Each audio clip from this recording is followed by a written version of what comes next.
ఓం నమో వెంకటేశాయ. Hi friends, అందరికీ నమస్తే. Welcome to my channel.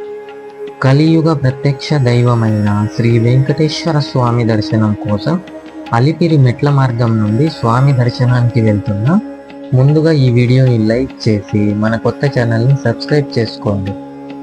ఇక్కడే మనకు కావలసిన పూజ ఐటెం కొబ్బరికాయ, పసుపు, కుంకుమ అమ్ముతారు. తీసుకుని పూజ చేసిన తర్వాత కొండ ఎక్కడం స్టార్ట్ చేయండి. ఓం నమో వెంకటేశాయ. అలిపిరి మెట్ల మార్గం నుండి తిరుమల చేరుకోవడానికి మనకు దాదాపుగా 3550 స్టెప్స్ ఉంటాయి. దూరం వచ్చేసి మనకు 9 కిలోమీటర్లు ఉంటుంది. దాదాపుగా మనకు 4 to 5 అవర్స్ టైం పడుతుంది. ఇంకా టైమింగ్స్ వచ్చేసి ఉదయం 4 గంటల నుండి రాత్రి 9 గంటల వరకు అలౌ చేస్తారు. సాక్షాత్తుగా ఆ వెంకటేశ్వర స్వామి నడిచిన ప్రదేశం. పూజ చేసిన తర్వాత మనం కొండ ఎక్కుతూ మొత్తం డీటెయిల్స్ గురించి తెలుసుకుందాం. ఓం నమో వెంకటేశాయ. మొదటి మెట్టు పూజ చేసిన తర్వాత స్వామి దర్శనం కోసం కొండ ఎక్కడం స్టార్ట్ చేశాము. స్వామి దర్శనం కోసం ప్రపంచ నలుమూలల నుండి భక్తులు వస్తూ ఉంటారు. పుష్ప స్టైల్లో చెప్పాలి అంటే స్వామి నేషనల్ అనుకుంటివా, ఇంటర్నేషనల్. ఓం నమో వెంకటేశాయ. అలాగే మనం ముందుకు రాగానే మనకు ఇక్కడ మండపాలు కనిపిస్తాయి. ఇక్కడ ఎంతో ప్రశాంతంగా ఉంటుంది. అలాగే ఇక్కడ మనం చూస్తున్నది కోమలాంబాదేవి. అమ్మవారి దీవెనలతో మన యాత్ర సఫలం కావాలని కోరుకుందాం. అలాగే అమ్మవారికి ఎదురుగా శ్రీ లక్ష్మీ వెంకటేశ్వర స్వామి ఉంటాడు. స్వామివారి దీవెనలను కూడా తీసుకుని మన యాత్రను కొనసాగిద్దాం. ఓం నమో వెంకటేశాయ. అలాగే కొంచెం ముందుకు రాగానే మనకు శ్రీవారి పాదాల మండపం ఉంటుంది. ఇంకా ఇక్కడే మనం సాష్టాంగ నమస్కారం చేసుకుని వెళ్దాం. ఇక్కడ మనం చూస్తున్నది శ్రీవారి పాదాల మండపం. ఇక్కడ స్వామివారి పాదాలను దర్శించుకోవచ్చు. అలాగే మనం కొంచెం ముందుకు రాగానే మనకు రాజగోపురం లేదా ప్రథమ గోపురం వస్తుంది. ఇది చూడడానికి చాలా పెద్దదిగా అద్భుతంగా ఉంటుంది. రాజగోపురం దాటి మనం కొంచెం ముందుకు రాగానే శ్రీ మహావిష్ణువు దశావతారాల్లో మొదటి అవతారం మత్స్యావతారం మనకు దర్శనమిస్తుంది. ఇక్కడ మనం మొక్కుకొని ముందుకు వెళ్దాం. దశావతారాలు అంటే 10. ఈ మెట్ల మార్గంలో మనం 10 దశావతారాలను కూడా దర్శించుకోవచ్చు. ఇక్కడ మనం చూస్తున్నది సెక్యూరిటీ పాయింట్. ఇక్కడ మనల్ని చెక్ చేసి ముందుకు పంపుతారు. అలాగే కొంచెం ముందుకు రాగానే ఈ మండపం వద్ద మనం కొద్దిసేపు రెస్ట్ తీసుకుని తర్వాత వెళ్ళవచ్చు. అలాగే మనకు 2000 స్టెప్స్ ఎక్కేంత వరకు మనకు మెట్లు మాత్రమే ఉంటాయి. 2000 స్టెప్స్ ఎక్కిన తర్వాత మనం నడుచుకుంటూ వెళ్ళడానికి అనువుగా ఉంటుంది. నడుచుకుంటూ వెళ్ళే భక్తుల కోసం గాలిగోపురం వద్ద వైద్యశాల ఉంది అని ఇక్కడ బోర్డు పెట్టారు. కావలసిన భక్తులు వినియోగించుకోవచ్చు. ఇక్కడ మీకు ఒక విషయం చెప్పాలనుకుంటున్నా. మనకు సుమారుగా 2000 స్టెప్స్ ఎక్కేంత వరకు మొత్తం స్టెప్సే ఉంటాయి. 2000 స్టెప్స్ ఎక్కిన తర్వాత నడుచుకుంటూ వెళ్ళడానికి అనువుగా ఉంటుంది. ఇక్కడ మనం చూస్తున్నది గణపతి విగ్రహం. స్వామివారిని ఒక్కసారి మనం ప్రార్థించుకొని ముందుకు సాగుదాం. అందువల్ల మనం 2000 స్టెప్స్ ఎక్కేంత వరకు కొంచెం తక్కువగా నీటిని తీసుకోవాలి. ఇంకా తక్కువగా తినాలి. ఎందుకు అంటే మనకు చాలా ఆయాసం వస్తుంది. మెట్లు ఎక్కడానికి ఇంకా చాలా టైం కూడా పడుతుంది. దారిలో మనకు చాలా షాప్స్ కనపడతాయి. మనం కావాలంటే కొనుక్కొని తీసుకోవచ్చు. రేట్స్ మాత్రం డబుల్ రేట్స్ ఉంటాయి. ఇక్కడ మనకు water, juice, fruits, snacks, tea, టిఫిన్స్లో అన్నీ దొరుకుతాయి. అలాగే దారిలో మనకు వాటర్ ఇంకా వాష్రూమ్స్కి ఎలాంటి ప్రాబ్లం ఉండదు. మీకు ఎక్కడ కావాలంటే అక్కడ దొరుకుతాయి. ఇంకా మెడికల్ ట్రీట్మెంట్ కూడా మనకు గాలిగోపురం వద్ద అందుబాటులో ఉంటుంది. ఇప్పుడు మనం చూస్తున్నది కొత్త గోపురం, ఇంకా మైసూర్ గోపురం అని కూడా పిలుస్తారు. ఈ గోపురాన్ని 16వ దశాబ్దంలో నిర్మించారు. మట్ల కుమార్ అనంతరాజు గారు దీన్ని నిర్మించారు. ఇక్కడి నుండి చూడడానికి చాలా ప్రశాంతంగా ఉంది. ఇప్పుడు మనం 300 స్టెప్స్ ఎక్కినాము.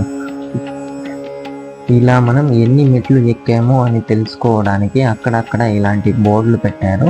ఇంకా మనం ఎక్కవలసిన మెట్లు 3250 ఉన్నాయి. ఇప్పుడు మనం చూస్తున్నది రాజోలు మండపం 680 మెట్టు దగ్గర ఉంటుంది. ఇక్కడ నుండి తిరుమలకు మనకు 8.30 కిలోమీటర్స్ ఉంటుంది. ఇక్కడ కూడా మనకు కావలసిన షాప్స్ కూడా ఉంటాయి. అలాగే కొంచెం ముందుకు రాగానే మనకు వరాహ అవతారం కనిపిస్తుంది.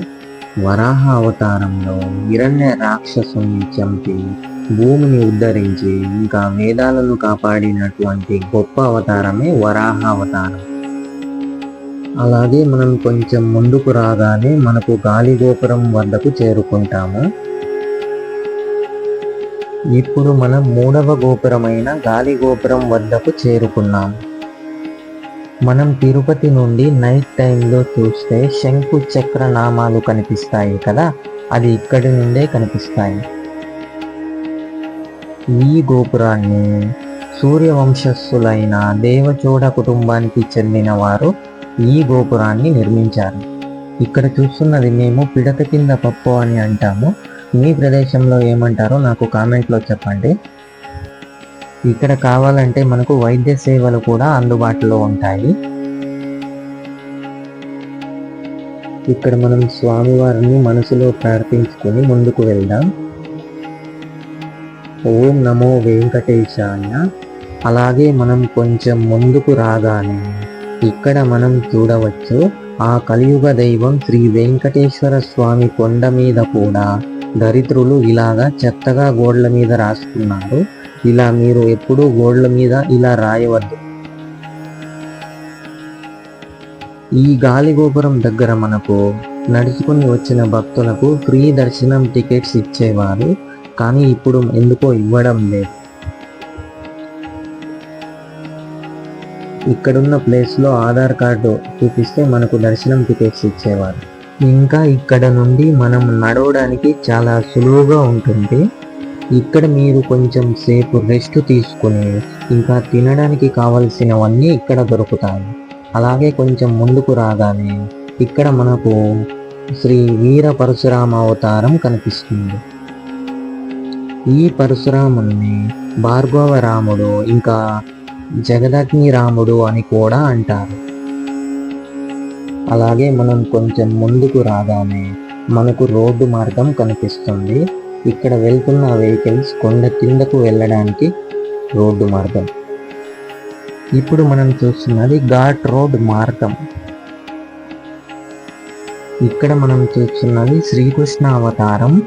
ఈ అవతారంలో స్వామికి స్వాటి మరి ఎవరూ లేరు. ఈ అవతారంలో స్వామి చిలిపి బాలుడిలా రాధా గోపాలుడిలా అవతరించారు. మనకు గాలి గోపురం నుండి మెట్ల గోపురం వరకు భక్తులను ఒంటరిగా వెళ్ళనివ్వరు. బ్యాచ్లుగా మాత్రమే తీసుకుని వెళ్తారు. ఎందుకంటే ఇక్కడ చిరుతపులిల దాడి ఎక్కువగా జరుగుతుంది. అందువలన భక్తులను ఒంటరిగా వెళ్ళనివ్వరు. ఇప్పుడు మనం ఆంజనేయ స్వామి గోపురం దగ్గరకు చేరుకున్నాం. దీని గురించి తర్వాత మాట్లాడుకుందాం. ఈ ఆంజనేయ స్వామి పిపిఆర్కే ప్రసాద్ గారు టీటీడీ చీఫ్ ఎగ్జిక్యూటివ్ ఆఫీసర్గా ఉన్నప్పుడు శ్రీ ఆంజనేయ స్వామి విగ్రహాన్ని ప్రతిష్ఠించారు. ఇంకా పిపిఆర్కే ప్రసాద్ గారు అలిపిరి మెట్ల మార్గం దగ్గర ఉన్న గరుడ విగ్రహాన్ని ఇంకా జింకల కోసం పార్కుని కూడా నిర్మించారు. శ్రీ ప్రసన్న ఆంజనేయ స్వామిని చూడడానికి ఎంతో ప్రశాంతంగా ఉంది. జై శ్రీరామ్, జై హనుమాన్.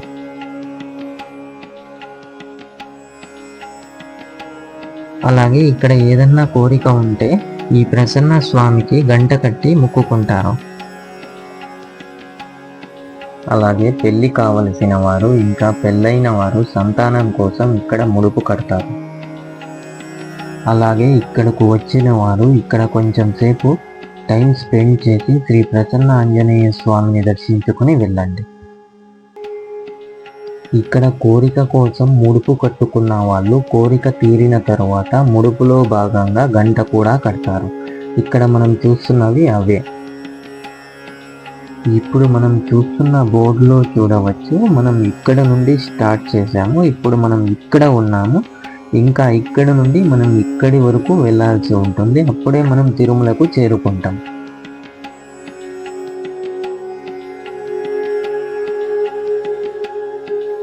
మన వెనకాల బ్యాచ్ వాళ్ళు కూడా వస్తున్నారు. మరి మీకు చెప్పడం ఏంటి అంటే, తిరుమల మెట్లు మార్గంలో నడుచుకుంటూ వెళ్ళడానికి టైమింగ్స్ ఉంటాయి. ముందులాగా 24 అవర్స్ నడుచుకుంటూ వెళ్ళడానికి కుదరదు. ఇంకా టైమింగ్స్ ప్రకారం బ్యాచ్లుగా మాత్రమే అలౌ చేస్తారు. అలాగే ఫారెస్ట్ గార్డు వాళ్ళు మనకు సెక్యూరిటీగా వస్తారు. ముందు ఇంకా వెనకాల కూడా ఉంటారు. ఇక్కడ మనకు ఎక్స్ప్లెయిన్ చేస్తున్నారు. ఇక్కడ పులుల దాడి జరిగే అవకాశం ఎక్కువగా ఉంటుంది. అందరూ కలిసే వెళ్ళాలి, ఒక్కొక్కరుగా వెళ్ళకూడదు అని చెప్తున్నారు. ఇంకా టైమింగ్స్ ప్రకారం వదులుతారు. ఎందుకు అంటే చిరుతపులుల దాడి ఎక్కువగా ఉంటుంది. అందుకు గాలిగోపురం నుండి మోకాళ్ళ మెట్ల మార్గం వరకు సెక్యూరిటీ ఎక్కువగా ఉంటుంది. ఇక్కడ మీరు చూడొచ్చు, గుంపులో గోవింద మాదిరి అందరితో పాటు కలిసి వెళ్తున్నారు. ఇక్కడ మనం చూస్తున్న బ్రిడ్జ్ కూడా రీసెంట్ గానే కట్టారు. ఇంతకు ముందు ఈ బ్రిడ్జ్ లేదు. ఇంతకు ముందు రోడ్డు దాటాలి అంటే చాలా కష్టంగా ఉండేది. ఇప్పుడు ఈ బ్రిడ్జ్ వల్ల చాలా ఉపయోగం. ఇప్పుడు మనం మోకాళ్ళ మెట్ల గోపురం వద్దకు చేరుకున్నాం. ఈ గోపురం తర్వాత మనం తిరుమలకు చేరుకుంటాం. ఇక్కడ కొంచెం డిఫికల్ట్గా ఉంటుంది మనకు కొండ ఎక్కడానికి. ఇక్కడ మోకాళ్ళ మీద ఎన్ని స్టెప్స్ పాసిబుల్ అయితే అన్ని స్టెప్స్ ఎక్కడం వల్ల చాలా పుణ్యం వస్తుంది. ఈ ప్రదేశానికి మోకాళ్ళ మెట్ల పర్వతం అనే పేరు ఎలా వచ్చిందంటే, ఎంతో పవిత్రమైన శాలిగ్రామ కొండని పాదాలతో ఎక్కడం పాపం అని శంకరాచార్యుల వారు మోకాళ్ళ మీద కొండని ఎక్కారు. అందుకు గాను ఈ గోపురానికి మోకాళ్ళ మెట్ల గోపురం అని పేరు వచ్చింది. అందుకు కుదిరితే కనీసం 11 మెట్లు లేదా 3 మెట్లు అయినా మోకాళ్ళ మీద ఎక్కడం మంచిది. ఇంకా అన్నమయ్య మొదటిసారిగా తిరుమలకు వచ్చినప్పుడు ఈ మోకాళ్ళ మెట్ల పర్వతం వద్ద ఎక్కలేక అలసి సొలసి పడిపోతే సాక్షాత్తుగా పద్మావతి అమ్మవారు అవ్వ రూపంలో వచ్చి ఇంత పవిత్రమైన కొండను పాదరక్షలతో ఎక్కకూడదు అని హితబోధ చేసి స్వామివారి ప్రసాదం ఇచ్చి వెళ్తుంది. ఇప్పుడు మనం తిరుమలకు చేరుకున్నాం. ఇక్కడితో మనం స్టెప్స్ ఎక్కడం కంప్లీట్ చేసుకున్నాం. ఓం నమో వెంకటేశాయ. ఇలానే కొంచెం ముందుకు వెళ్ళగానే కొండ కింద మనం లగేజ్ని ఇచ్చాం కదా, ఆ లగేజ్ని మనం ఇక్కడ కలెక్ట్ చేసుకోవచ్చు. ఇక్కడ మనం చూస్తున్న సెంటర్లో మనం కొండ కింద ఇచ్చిన లగేజ్ని మనం తీసుకోవచ్చు. నెక్స్ట్ వీడియోలో కలుద్దాం. Thanks for watching. Love you all.